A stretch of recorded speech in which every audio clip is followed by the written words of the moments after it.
Hello. So I am really excited because I got this great question that came through and I decided I was going to turn it into an episode of the She Means Business show.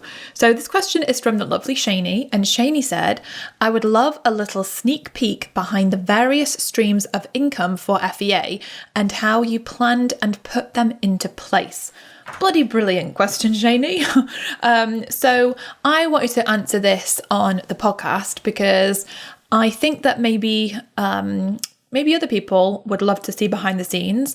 So what I thought I would do is I would share my journey in terms of building FEA and the income streams that I've actually had along the way, and also the income streams that I have now that I feel work. And I want to share with you the income streams that have been amazing and have worked really well, and the income streams that I've avoided, that I tested out and it was just a bloody nightmare and decided it was just not worth it. And so I let them go. So I actually have a lot to share because I was like making my notes and I was like, wow, there's been quite a lot of things I've tried. So this episode is kind of really how you can make money online in so many different ways.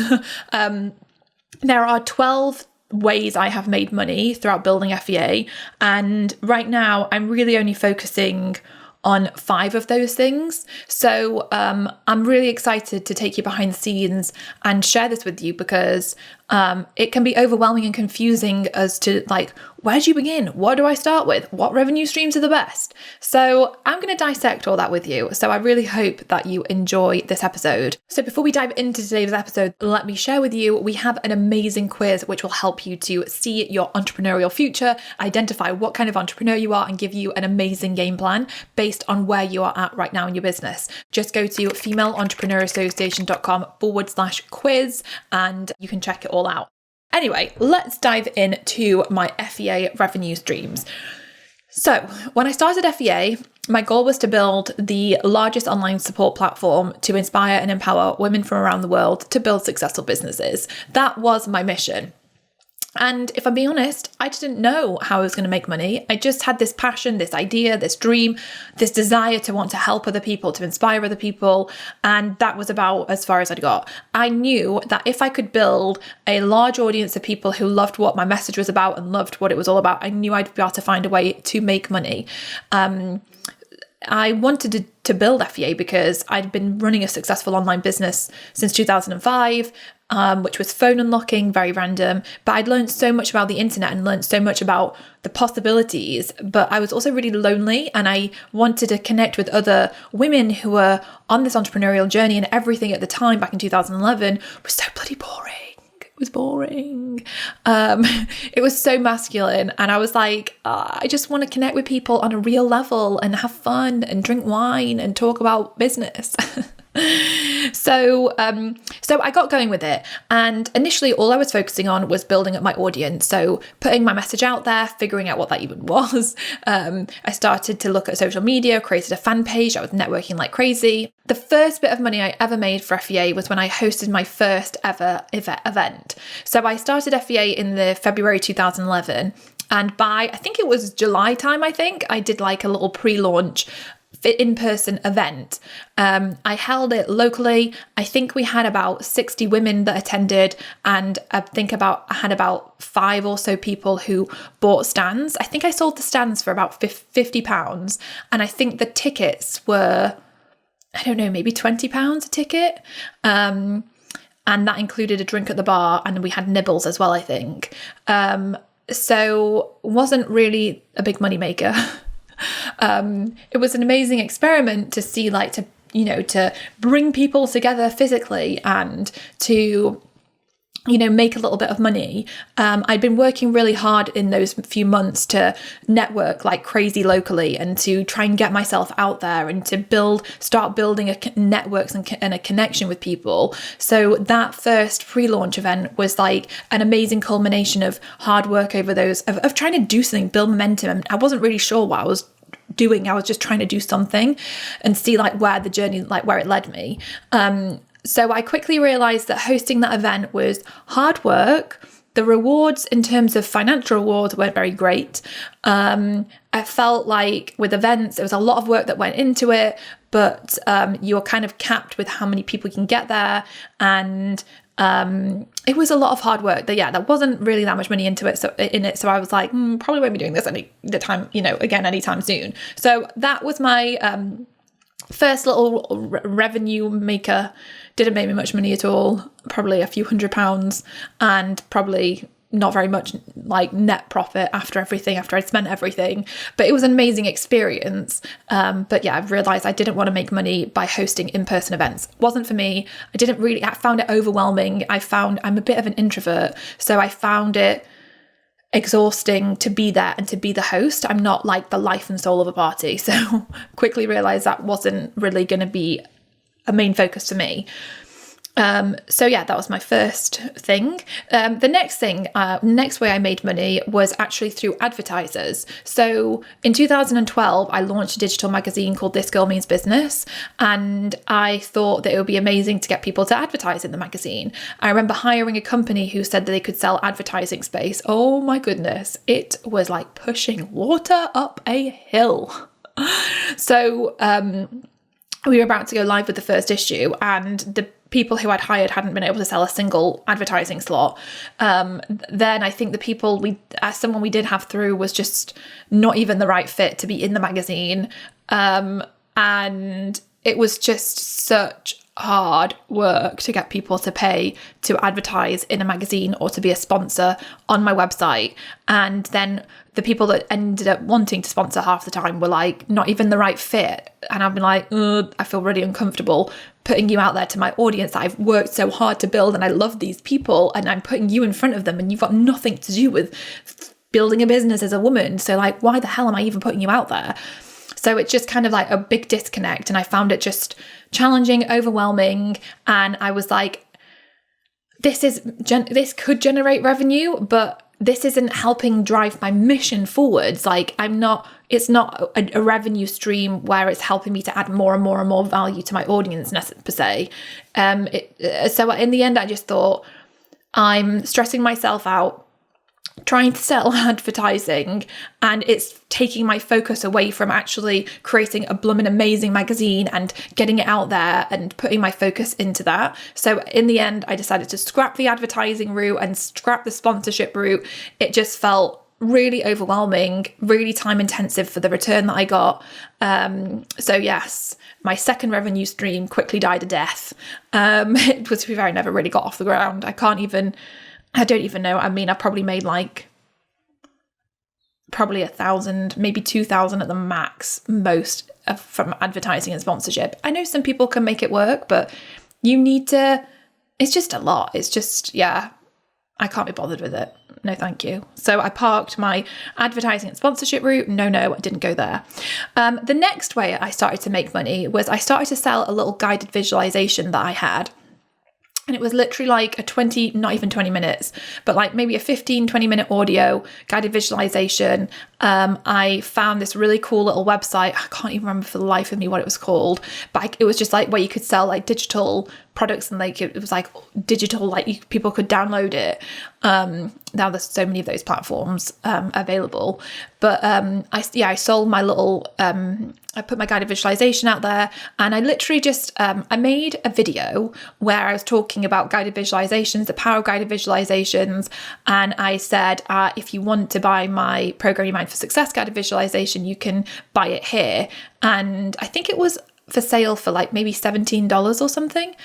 And I put that video on YouTube, I put it on my blog, and I linked to this guided visualization on my blog, and I started selling them. And I was quite surprised at how that money continued to flow in without me doing anything, because people were watching it on YouTube and people stumbled across it on my blog. I remember for years and years after, we were still making money from selling this guided visualization. So while it wasn't like wild amounts of money, it was pretty cool, because what I recognized was I can sell this digital product, and I create it once and I sell it over and over and over and over again. And the physical transaction is automated because somebody goes and buys it, and then I use a system that automatically goes and delivers that digital product to them. So it wasn't like an advertising revenue stream where it was so much work, or even like the events where it was so much work. Like this digital product was easy. I was like, oh great, this is good.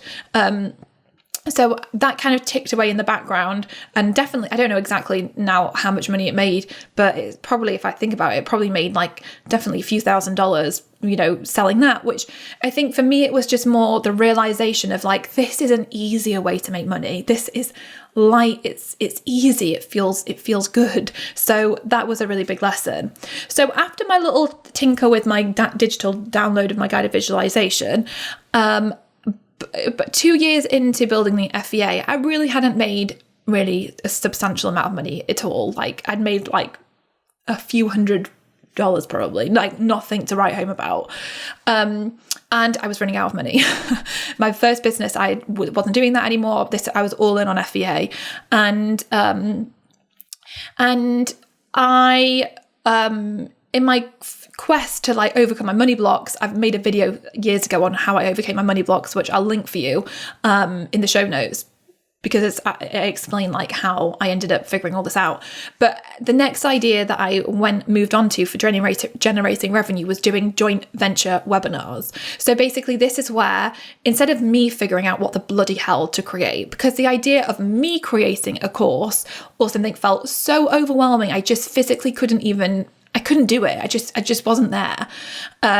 But the idea of being able to sell someone else's course, now that felt doable. So I ended up reaching out to Lewis Howes. I was on his email list and he sent an email, and I clicked on the email. And anyway, one thing led to another, and I saw that he'd left his email address. So I just emailed him saying, I really love what you're doing. I'd love to support you. If there's anything I can do, let me know.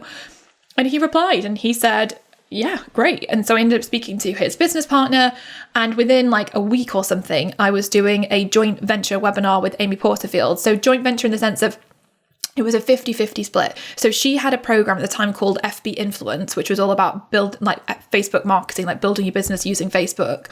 And she did a free webinar and she hosted it. She taught the webinar and I got people to the webinar. So I promoted the webinar to my audience. I think I ran a few ads, and we had, I can't remember now, like a good number of people signed up for the webinar. And then she sold FB Influence at the end of the webinar, and then I got 50% of everyone who bought her program, and it was a $97 program. And I remember in that first webinar I made like $2,500, and I was like, wow, I literally showed up for the webinar. I drank a glass of wine beforehand because I was so bloody nervous.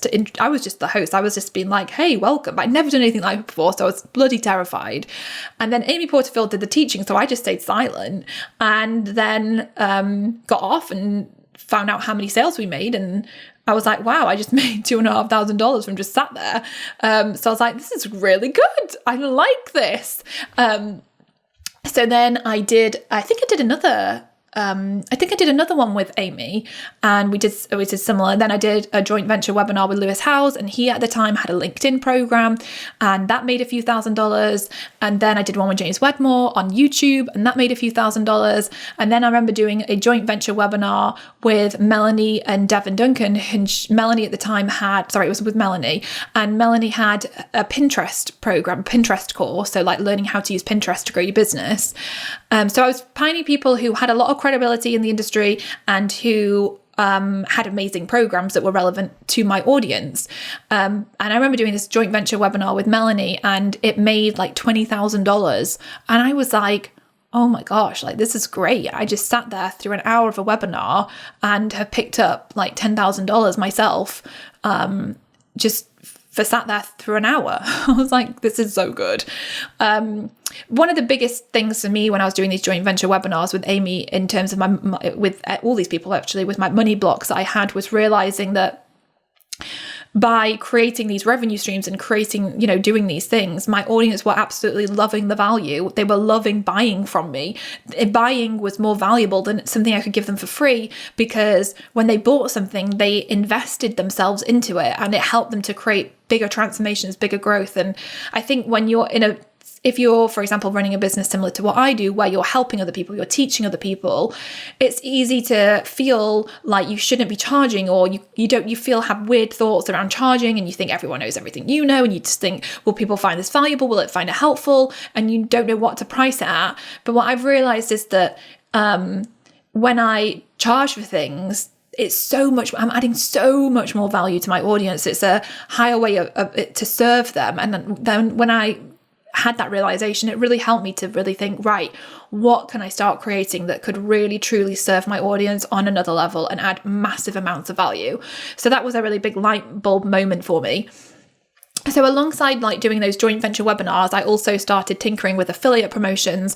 So I've got my audience that I'm building up of female entrepreneurs. So they might want other things that I could recommend, like tools like where to buy domain names from, or like web hosting, or like other platforms. So for example, like one of the recurring affiliate commissions I get is from Teachable, which is a course platform. So in the past, I've promoted Teachable through an affiliate link, and then I get a recurring commission for the people that have bought Teachable through my affiliate link. So I started to play around with affiliate promotions, and I love doing that. But what I've recognized was my income was all over the place, and I was also relying on the availability of other people for me to be able to generate revenue, especially when it came to the joint venture webinars. I had to wait for somebody else to be available to want to do a joint venture webinar for me and my audience. And then, so like some months, like I could make 10,000, and then the next I made nothing, and then the next I'd make 2,000. So it just was all over the place, and I felt a bit out of control with that revenue stream.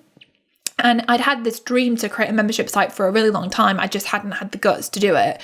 So that year in 2013, I was like, I'm going to blummin' do this membership site, and I want to take control of making money and I wanted to create recurring revenue, because what I didn't like was not knowing how much money I was going to make. I didn't like having these sporadic little, they weren't launches, but like sporadic things where I sold something and then I got money, but then I didn't know whether that was going to happen again the next month. And it made me feel uncomfortable. So I wanted to generate recurring revenue. And also the idea of creating a course still absolutely terrified me. It was too much. I just couldn't get my head around it. It just felt overwhelming. Whereas a membership felt like something I could grow organically over time, and I could just start and it could get better and better and better, and I could just do it. Like, let's just get this thing out there. Let's create this membership, and then let's make it amazing. And so that for me just really helped me.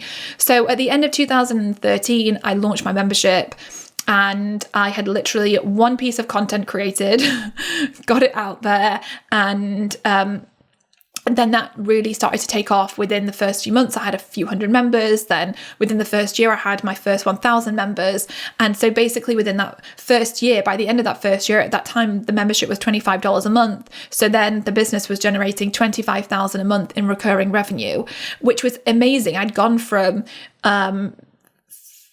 pushing water up a hill trying to sell advertising, struggling with events, just feeling like really drained by it, doing a little digital product that was a really low price, that was a one-off, that was great but wasn't really anything significant, to doing joint venture webinars, which were really great, and I could see that was like really I could gain traction with them, but they were just so sporadic that it was just inconsistent income, to then having the membership and then going all in on the membership and really looking at building that up and working and like, how can I get my first 100 members? How can I get my first 200 members? How can I get my first 400 members? And just looking at like, what is it going to take to grow this, and really paying attention to everything and immersing myself in digital marketing strategies that would help me to grow. And at this point, it was largely me, myself, and I with the membership, figuring all the moving pieces out. I was doing the customer support, I was creating the content, I was like, there were a few things that I didn't do, but I mostly did everything. The marketing, like all of it, the Facebook ads, like I was doing the whole lot. And so when I got to that first like 1,000 members and had $25,000 a month in recurring revenue, I was like, blooming like, wow, like I've figured this out and now I have this recurring revenue come in. And it changed the game for me, because then it meant I could hire support and not freak out that next month I wasn't going to make any money, because I largely knew how much money was coming in, and I knew that all that was happening was that was increasing and increasing and increasing. So that was pretty awesome. I'll talk more about the membership afterwards and like where I've got it to. But to carry on with my streams of income across the years of FEA, the next thing that really helped me to make money was my book. I got a book deal with Hay House, which was great, and then I launched the book, sold the book, and that has made me not loads and loads of money, but it's definitely made a decent amount of money. More so, it's actually worked not only as a revenue generator, but it's also worked in terms of it's a lead magnet, because often people who buy my book then want more. They want to join the membership, for example. So it's been a really great piece. Not only has it made money in itself and continues to make money in itself, it's helped me to actually grow the membership. So that's been really great. So that's the book. It took me a really long time to write that book. Yeah, like I said, it's not been, I wouldn't necessarily, depending on how big your audience is, but a book isn't necessarily a great revenue stream in itself, but it can be really great as a lead generation tool for other revenue streams that you do have. That's how it can be really powerful. The next way I started to make money was through what we called Inspired Vacay. And these are members only events. The first time we ran Inspired Vacay, it was a higher price point. It was, I think it was over $1,000 a ticket, when that included, or maybe it was more than that. And it was in 3 nights in Mallorca, and it was bloody amazing. We stayed at this incredible hotel. And that was really fun.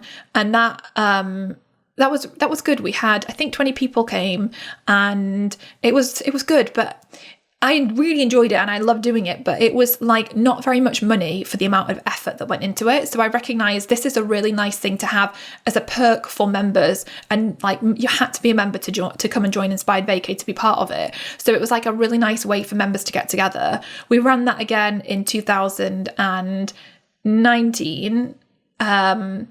But then it was like a lower price point, and we had a lot more people come, and we did that one in California, in Palm Springs, and that was amazing. But again, I like doing it and we will continue to do it. But I wouldn't say, for me, events they're not, for me, it's just not, I don't love making money that way. I like hosting them just because it's a great way to bring people together and add value. But from a revenue perspective, unless you're going to sell at the event, which I haven't, it wasn't a great revenue generation stream for me. It was a lot of effort. If I compare making money from a membership to making money from hosting an event, I'm taking the membership over the event any day. Yes, please. Thank you very much. So that was that. The next way I've made money is through my Carrie Co planners. So I've got Carrie Co, which is our planners and our stationery range. So every year we have an annual planner that we sell, and we have notebooks, dream books, pens, all that stuff. And that started as more of a passion project. But the planners have really taken off and they sell out and they're amazing. And that has become a substantial revenue stream of over 6 figures a year.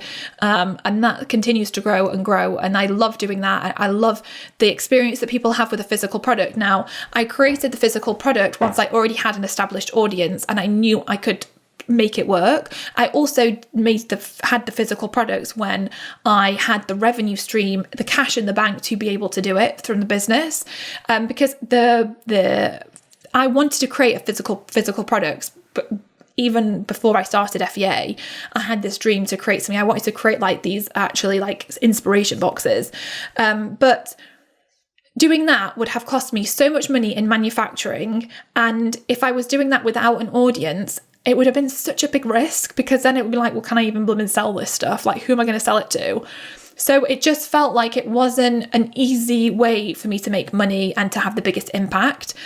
But once I had an established audience, once I had established income coming in, then it put me in a much safer place to be able to launch physical products, because I had the audience, I had the money, to be able to create it. So for example, the first ever run we did of planners, we ordered 600, sorry. And I was like, oh my gosh, like 600 planners. What if no one buys these? What if we don't sell out? And so, but I could afford to take that risk. I could afford to buy those planners. And if no one blooming bought a planner, I could afford to have that loss.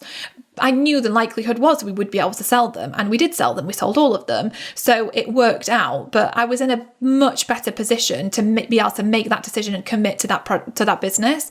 I see a lot of people who want to create physical products, but they don't have an audience and they don't necessarily have that much cash in the bank to be able to afford for it to not really work out. And while you can create really successful physical product-based businesses without any audience, and get them going, like people do that. But I just felt like for me, building up the audience and building the platform up and the revenue up and then creating the physical products was a much better strategy. And it's definitely worked out for me. And I definitely feel like I'm glad I did it that way, because it's made selling products so much easier. So that's my physical products that we have in the Carrie Co shop, which is still part of FEA. The next way I've made money is through speaking. So the most I've ever been paid to speak is $10,000 for a 1-hour speaking slot, which is the most by far, because the other, obviously when I was starting out I was just speaking for free, and then I've done a few events where it's like, in fact, some that I've been paid like £300 for, others I've been paid a few $1,000s for, and then paid $10,000. And speaking has been something that I have done throughout building a business.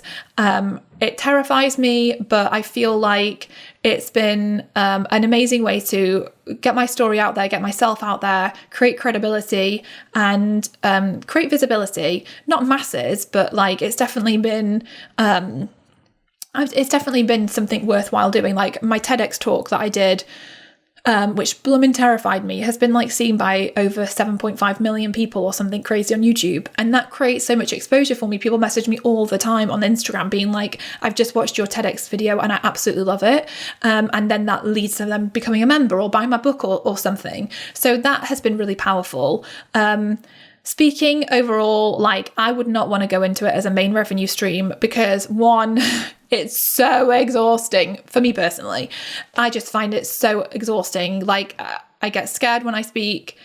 It takes a lot of energy and the travel. No, thank you. If I think, should I make money from membership? Should I make money from speaking? I'll make money from the membership, thanks very much. So the membership definitely outweighs the revenue that comes in through speaking. I don't speak very often, to be fair.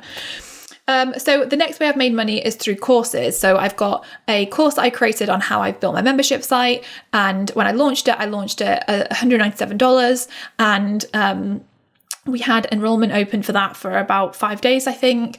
And I just popped it out with a few emails. And I think we spent about $3,000 or $2,000 in ads. And we sold over 500 of those, which was amazing. And that goes to show, one, the power of an email list, and two, the power of creating digital products. That was like, over $100,000 in 5 days from like sending out a few emails and spending like $2,000 to $3,000 on Facebook ads. It's amazing. So it's incredible what you can do with the power of the internet. Like if you can build yourself an email list of people who love what you're about and who are on your email list for the right reasons, it's incredible like what you can make happen and the income that you can bring in. So my membership course, it was great. Like I created it once and I update it from time to time, and it's available, like people can access it. It's on Teachable. It's where I host the membership course, and it's just been a really joyful way of like making money because that course has an impact on so many people. But I created it once and then it continues to make money over and over and over again. So I've really enjoyed that. And I enjoy the fact that I have my membership, and my membership is my bread and butter, but I have the courses and I can launch the courses when I want to launch the courses for like a boost in revenue. But it's not like I'm like, oh my gosh, this year we have zero revenue unless we launch this course and this course and this course and this course, or we launch this many times. Like I love the fact I have a membership, and I know roughly what my income's going to be every month of the year, because it's coming in already. It's recurring revenue. So I'm not relying on like having a big course launch to know that that's where my money's coming from, because that would freak me out a bit. It would make me feel a bit anxious. So, and then we've got other mini courses we've created. I have a course that is like $47, and we've got little templates that we sell, and they do well. But again, our focus is the membership, so I don't really promote them that much, but they have made like tens of thousands, but like I haven't really done significant amounts with them. And then the final way I've generated revenue is through one-on-one support. And this is something that I tested out at the end of last year, which was I offered 10 people chance to get like one-on-one Voxer support. So the app Voxer is where you can send voice notes. So they basically have access to send me voice notes, as many voice notes as they want, Monday to Thursday, and I'll reply within 24 hours. And I had just 10 people initially, and as just a bit of an experiment, and it was amazing to do it. I've loved it. I've loved the people that I've had, but as much as I have loved it, I don't think I don't have any plans to open it back up anytime soon, because it's kind of a lot of effort in terms of what I'm putting in for the return that I'm getting, in the sense of with a course or with a membership, I can scale that. Like, let's take a course. I create it once. I can scale that to thousands and thousands and thousands. But with me, when it's relying on me, there's only so many hours I have in the day. So while I've really enjoyed that whole experience, it's made me feel so much more connected. And I've really enjoyed the relationships that I've built through the Voxer one-on-one. But it requires so much more of me, and I can't scale it. Like, I cannot scale that. So that is why I prefer my memberships, my courses over one-on-one work, because I just feel like I can have more impact. I can serve more people. I can help more people that way. So those are the 12 revenue streams that I've had throughout the lifetime of FEA. So let me just share with you the top 5, my top 5, and these are the 5 that we focus on really now. So obviously, in the first place is my membership site. My membership site has been blooming amazing. I have loved building my membership site. We have got over 5,000 members. We're at $47 a month at the moment. Well, actually, that was the last price from last year. The price is going up. So $47 a month, and that generates recurring revenue. So that has helped me to scale my business and my operations. So for example, like when I had my son Casey in 2018, if I'd have been relying on like doing a big course launch a year, I'd have been bloody screwed, because when I had him, I had no inspiration or motivation to work. For those first 8 months, I was like, oh gosh, I can't bring myself to do anything. I didn't want to post out. I just didn't want to do anything. But I was able to continue to grow the business because it was a membership, and the membership could grow it, and it was growing. It was generating recurring revenue. So even when we weren't launching, we were still making that money. So that really, I was so grateful when I had him that I had a membership with recurring revenue, because if I was going to be relying on doing one big launch or 2 big launches a year, I don't think I would have done very well over those past few years. So the membership has been incredible. I think that having a membership, like I've got so many videos on memberships, I'll link them all in the show notes, because if you're interested in starting a membership or you have one and you want to grow it, then I've got so much information for you on like how you can do that.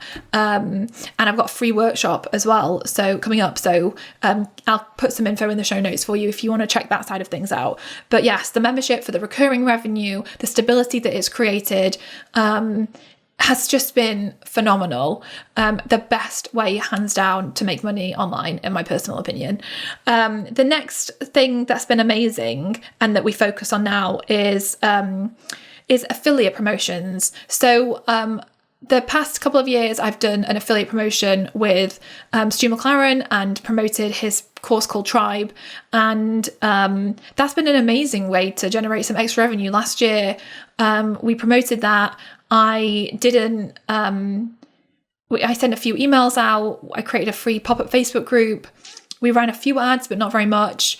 And that was well over a 6-figure affiliate launch for me, which was amazing. So that's been great.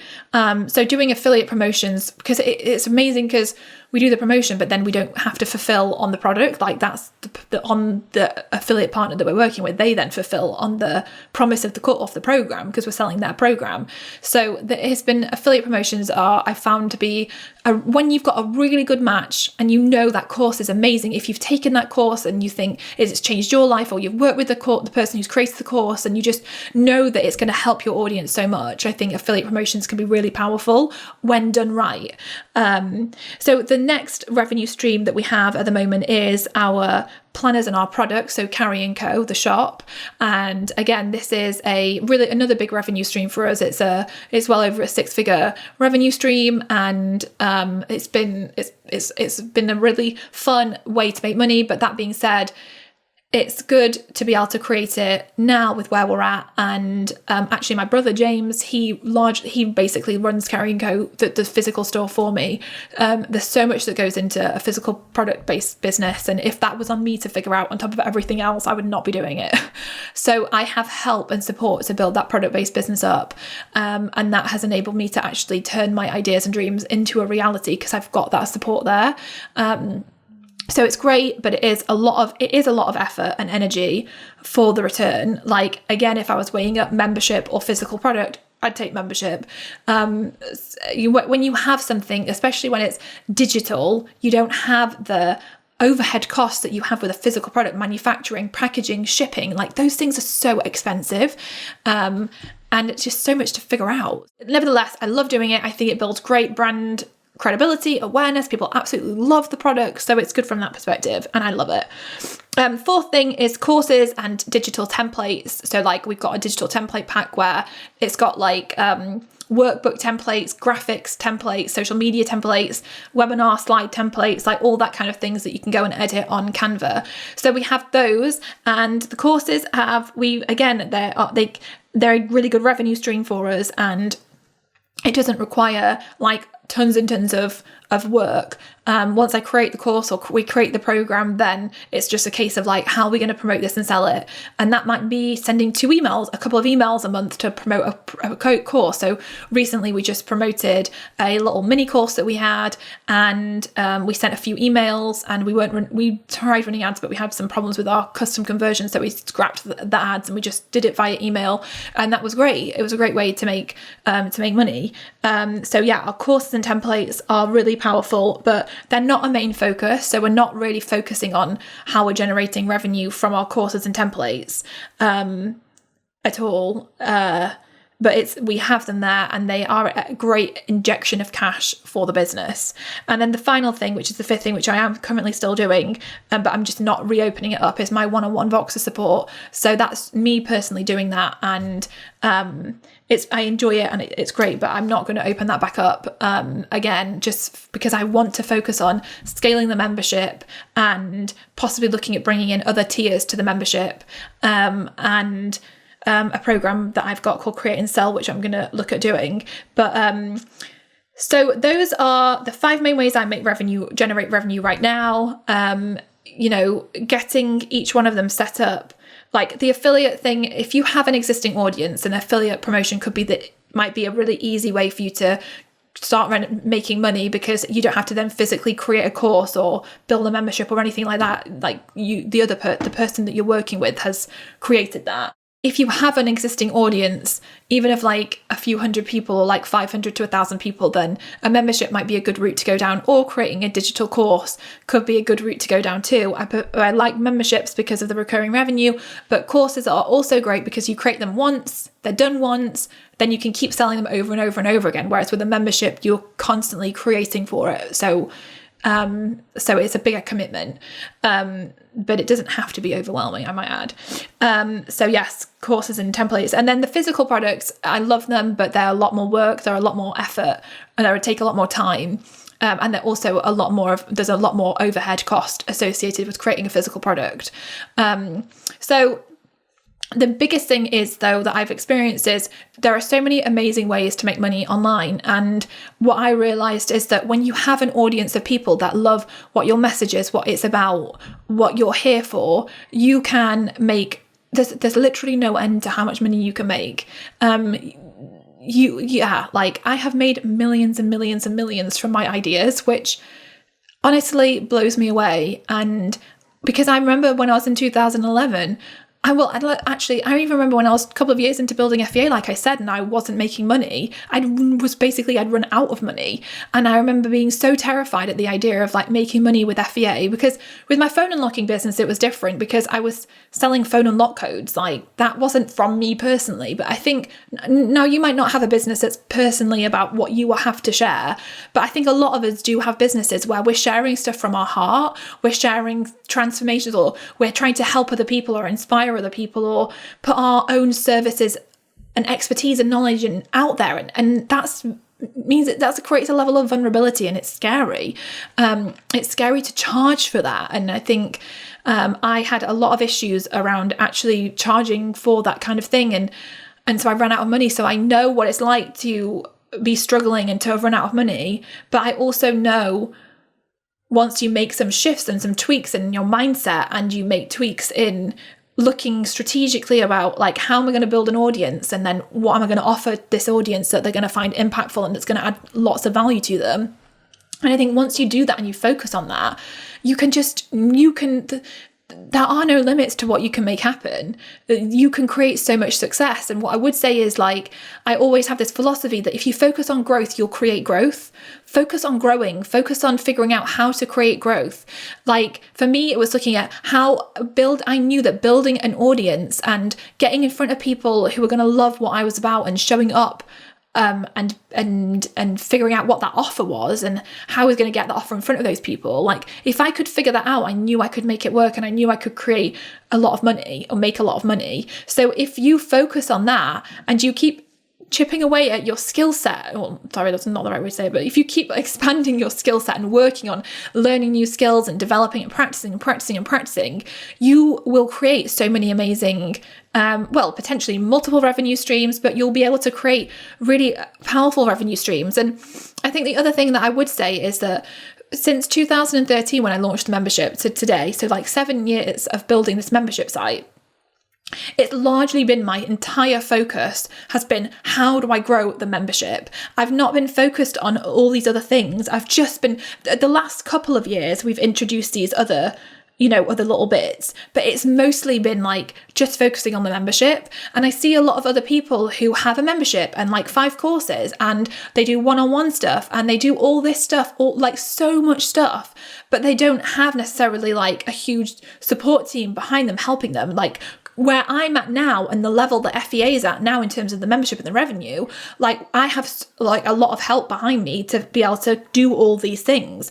But when I wasn't in that position, it was just a really small team, or even when it was just myself, I had to stay laser focused on how I was going to increase the revenue and create growth, focused on one pathway so that I could have a breakthrough with one revenue stream. And that's why I focused on the membership, and then had the breakthroughs with the membership and got it to that point where it was generating 6 figures a month, multiple 6 figures a month.